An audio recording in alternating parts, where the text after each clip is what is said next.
Look at the sofa in your home. It isn't just furniture.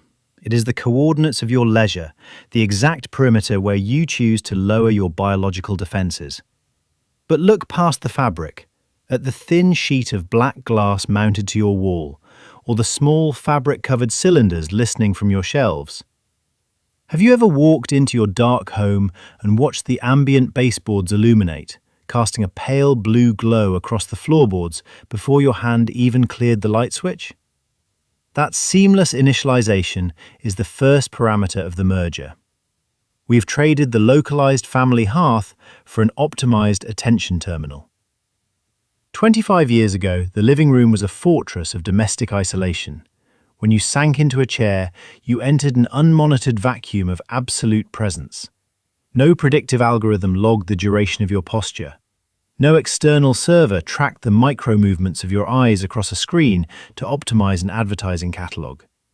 You were the sole pilot of an unlinked private sanctuary, and you didn't realize that relaxing was synonymous with total invisibility. But in 2026, the living room is no longer an isolated room within a house. It is a telemetry capture node for a distributed attention marketplace. To sit in your home today is to occupy a critical coordinate in a vast data-driven experiment. That shift from physical rest to systemic behavioral harvesting followed a blueprint. I'm the Analyst. This is Blueprint Sequence.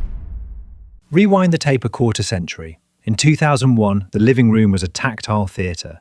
The blueprint was defined by physical media, heavy glass, and deep mechanical friction. Remember the media rental ritual. It was a deliberate outdoor journey. The fluorescent lights of the video store, browsing rows of plastic VHS jackets, and a physical cash transaction for an asset that had to be physically brought through your front door. Your entertainment was entirely offline. When you slid a tape into a VCR, that data stream existed exclusively between the magnetic ribbon and your monitor. No central server knew what you were watching, when you paused, or how many times you rewound a specific frame. Remember the weight of the apparatus. The focal point of the room wasn't a weightless slab, it was a 100-pound cube of lead glass and cathode ray tubes that generated its own static fields and localized heat. You didn't wave a hand or speak to the air to change the volume. You used a plastic remote with physical rubber buttons that clicked under your thumb, sending a localized line-of-sight infrared pulse that went no further than the edge of the television chassis. The landscape of your downtime was manual. If you wanted to read, you cracked the spine of an ink and paper novel under the yellow light of an incandescent bulb that drew unmetered power from a simple analog grid.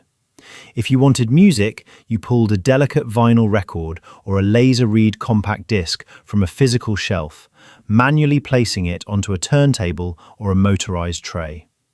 This was the age of absolute anonymity.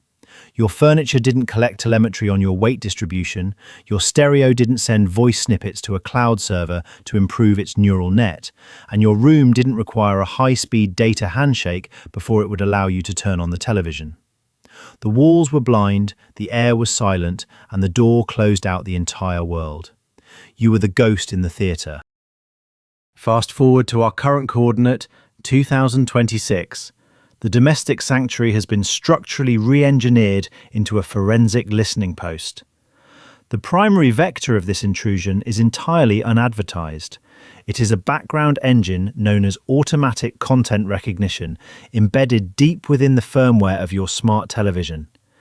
Every single millisecond, this software silently fingerprints the exact arrangement of pixels on your screen, whether you are watching a local broadcast, playing a video game, or streaming an independent documentary.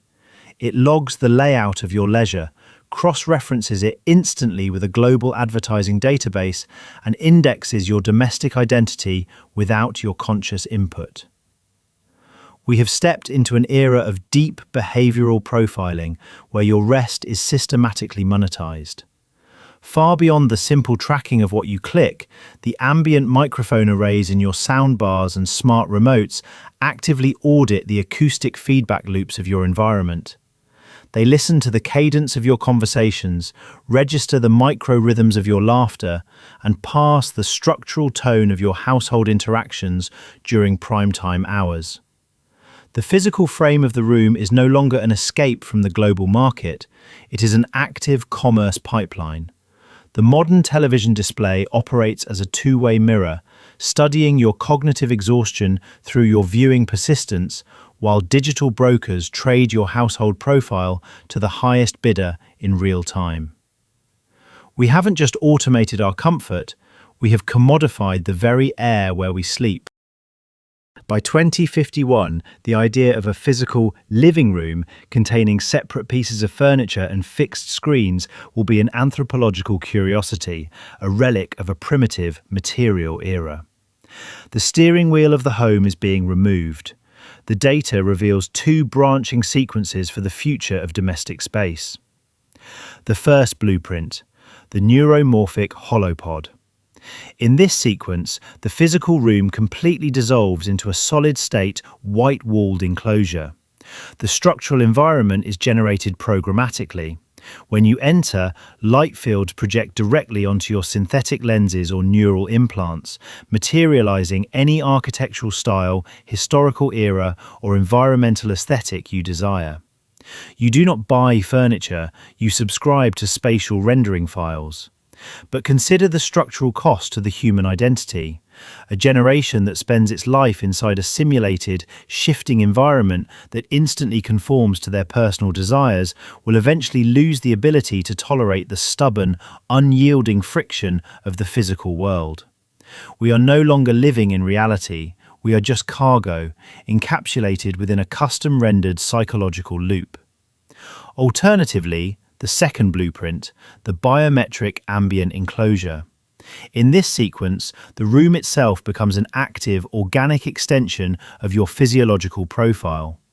The walls are constructed of smart piezoelectric matrices that constantly monitor your thermal output, respiratory rate, and neurological fatigue the moment you cross the threshold. It doesn't ask you to select a setting, it automatically shapes its structural geometry, shifts its molecular color profiles, and alters the air composition to reduce cortisol and promote deep sleep. We regain our completely empty, wireless, and clutter-free minimalist spaces, but we surrender the final sanctuary of an unmonitored human mood. The home becomes an omniscient, inescapable caretaker, ensuring you are always perfectly recovered, but also never truly alone with an unmeasured thought. Both potentials represent the final evolution of the sequence we began in 2001. We have moved from the resident to the subscriber to the asset. In this final transition, we have perfected the environment, but we have sacrificed the sanctuary. The domestic blueprint is still being drafted, but the lines are already being drawn. We began this sequence sitting before a heavy glass screen, manually adjusting our environments and controlling our private space with tactile intent. We end it as biological organisms, monitored by an automated, sensor-driven capsule that watches our rest to optimize our compliance with the grid. The blueprint of the living room was never just about comfortable seating or better entertainment. It was about the basic architecture of human vulnerability. And as the unmonitored room disappears from our civilization, we must look at our walls and ask who, or what, is truly managing our peace. A home that reads your mind is a place where you can never truly hide. Every hour you rest now leaves a permanent footprint in the corporate telemetry logs. The room is watching, the system is learning, and the blueprint is nearly complete. I'm the Analyst, sequence complete.